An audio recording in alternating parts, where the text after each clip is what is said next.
Hello everyone and welcome. My name's Greg. Not my channel, but I'm posting it onto the Late Nights channel just because I've discontinued my own one. It's been a long time since Arena closed and I miss playing the game. So I thought I would play around with the practice mode in Total War Arena. Within the game files, you can modify a few files and load into a pre-configured battle. Yes, this is only with and against the AI, but after a bit of playing around, you can generate quite challenging situations and give you a bit of a taste of what it used to be like playing Arena. Given I have found absolutely no information on how to do this online, and it's kind of a niche thing, I thought I'd make a video on it just in case anyone's interested. You never know, in the future someone might want to reference this and it could be of value. So let's deep dive into the practice mode and how to get it working. Now, what you will need is you do need Total War Arena game files on your computer, and you also need the user folder which gets put into your app data when installing the game. There is already a video on how to do that, so I'm not going to go into too much detail. What I'm going to focus on is mainly the battle.xml file, which is the one that you go into to configure the battle itself. You do need to make sure that your user.script is referencing that battle.xml, else the game will not know how to find that configuration. So let's have a look at the file itself and the fields that you need to modify in order to configure your battle. So you can see I have over here the first two lines, nothing ever changes with that. That's pretty static information, so you don't need to worry too much about that. That can be left as it is. The next portion is your team's configuration. So this is your units, this is the units that are going to be on your side and the conditions around your team. The next portion, and now this isn't anything official, this is just how I break the file up into component parts. So, you might have your own methodology for configuring the file. The next part is purely the enemy side. So for a lot of what I do, I leave that quite static. I don't change that too much, but there is a couple of bits in there you need to make sure that that's correct. Everything needs to be 100% right or else nothing works, and it doesn't give you an indication as to what is broken. So you need to make sure that every single line is correct and accurate, which sometimes can be quite hard to do, especially if it doesn't tell you what's wrong. So that's the enemy side, and then down the bottom, the last portion, which I call the phase 4 of it, is the map and the conditions around the map. So this is how you would configure whether it is the Chinese mode, which was called territory, or the classic deathmatch, which doesn't have a switch associated with it. So let's jump into here, start configuring it, and we'll see if I can get this first go. So what I'm going to do today is I have already put in Changban's going to be the map. So the battle DB record is going to have Changban in there. Now, if I wanted to make this the Chinese mode, what I would need to have is underscore territory. It needs to have that in there, but I don't like that game mode, so I'm going to have the classic deathmatch mode. So that is without capture points. What I'm wanting to have is just 10 minutes. So duration is going to be 10 minutes, 600 seconds. If I was changing it to any map apart from Changban, I'd need to obviously have that in there. You don't need to configure anything else in here unless you're going to play on the Alps map and you want to put it into winter mode, which looks very horrible with the current or the most recent game files. So don't bother changing that. Likewise with the kill conditions, that just determines how you're going to win the battle. So you could have a capture base or kill enemy or tickets is the other one, but no, I don't want to put that in there. It's not really needed. Let's just play the deathmatch mode. Now what I did do is I just really quickly, with the magic of editing, added in here Xerxes and some immortal Catrifacts. I'm not going to bother editing any of that. What I want to do is go up here and start configuring my army. Now what I want to do is I'm going to play Zhao Yang from the Chinese faction. Apologies for the pronunciation, I don't care. Okay, so commander key record, put in the commander name. Now I could just go into my little spreadsheet down here and just grab the commander abilities and names from here. I always use that as a reference point just in case I need to go back and check something later on, especially with the unit abilities, because sometimes they are different across the different factions, and I'll need to configure them in a second. So let's jump down here and type in a player name. This is what gets displayed on the battlefield when I am running around with my units. And as you would have seen just a second ago, I just copied out one of the abilities. Now, the top 3 ability rows here, they are the commander abilities, and the bottom 3 are the unit abilities. It actually doesn't matter if you have them either way. As long as they're in there and they're correct, that's what matters. Now, I'm going to play the tier 10 repeating crossbows. So let's go over here. And if you know the name of the unit you're going to play, it's a lot easier. You can just chuck it in there. We are working on a utility that can pre-generate a lot of this for you, and you don't need to bother modifying the file, but that's still in the early phases of testing. It is functional, but there's some things I'm not happy with, and as a result I'm kind of working through the bugs, and I'll release that when I'm happy with how it performs. So what you got here is the commander abilities. Now this has to be in uppercase. Now there is 1 or 2 commanders that I know of that is in lowercase. Hannibal is one of them, but for the most part they need to be uppercase. So you'll be able to check that if you go over here and you search for oh, great, nice work Excel, nice work Greg actually. So you can see here capital Z. So you just make sure that's in there. That looks fine. Okay, now the abilities. This is a bit that can sometimes catch people out.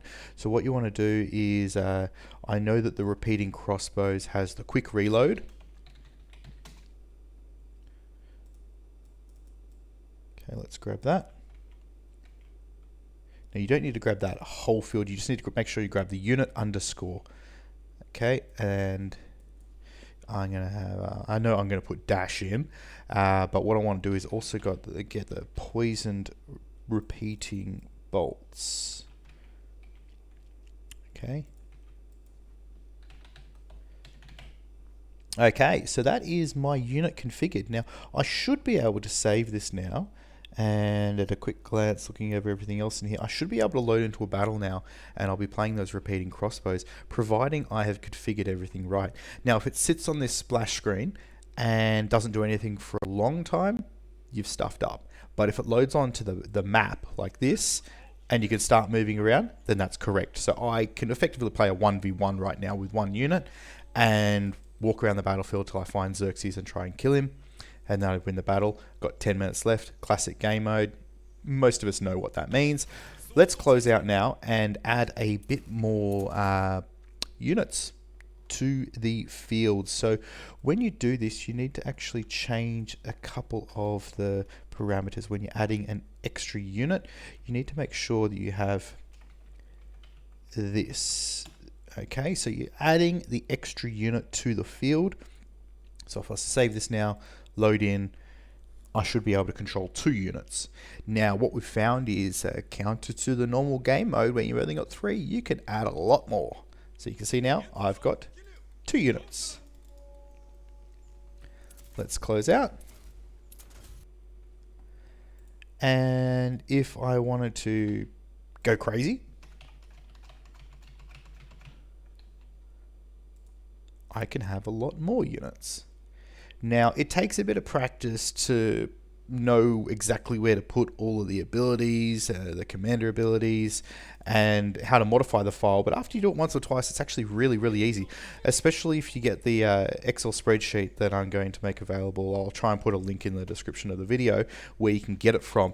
And you can just have a look at the abilities, the units, and I think I'll try and put in the consumables too. And you can configure this file yourself and load in whatever you want to do. Maybe you want to replicate the Battle of Teutoburg, or pretend like you're Leonidas and the movie 300 and try and defend the hot gates.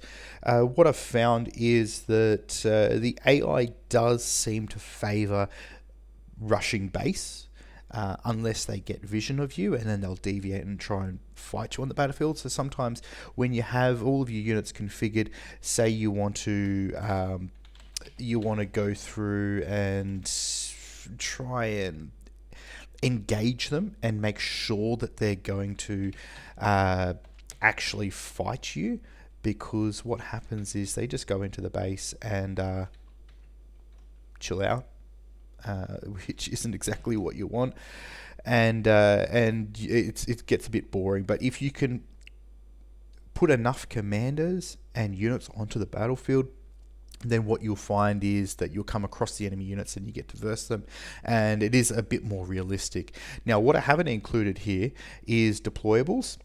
So you can see here this field, it has been added in. Now, I have only just started playing around with them, but what you can do is you can come in here and find them, and let's see if these bad boys will work. No, you are in there. Steel caltrops.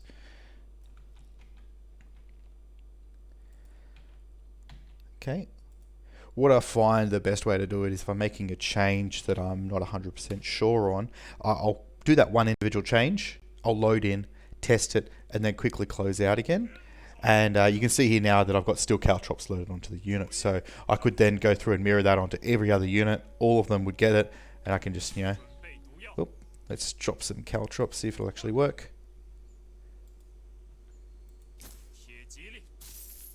So they're a bit different. There's different consumables that you can put out there. I've found stakes, barricades, caltrops.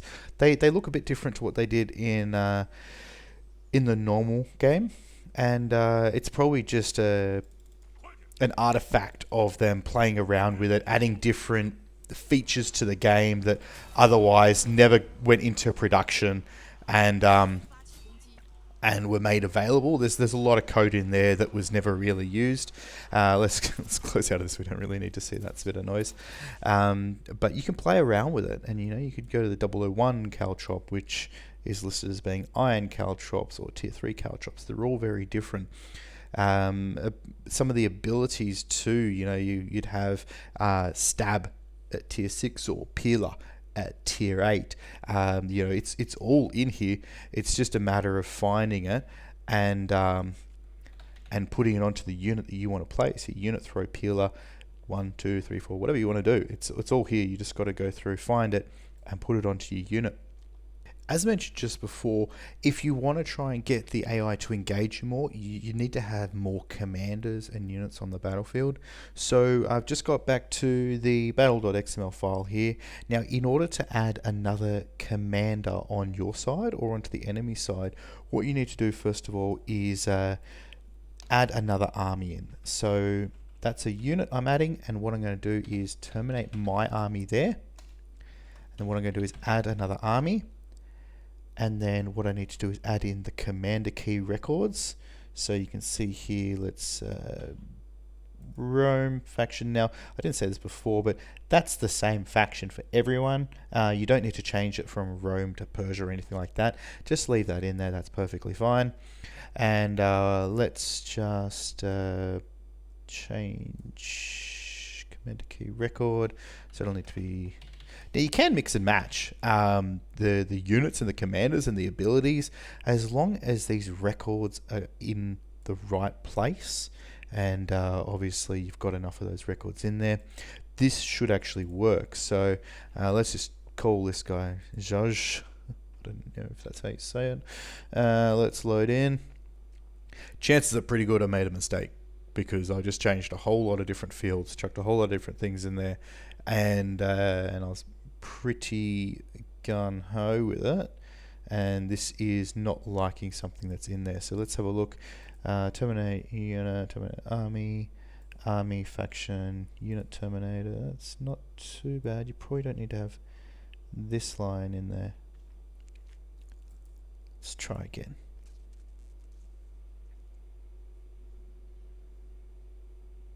Okay, so we're loading in now, and we'll see what we've got. So, yep, we can see that one unit over here, and Zuz is now on my team.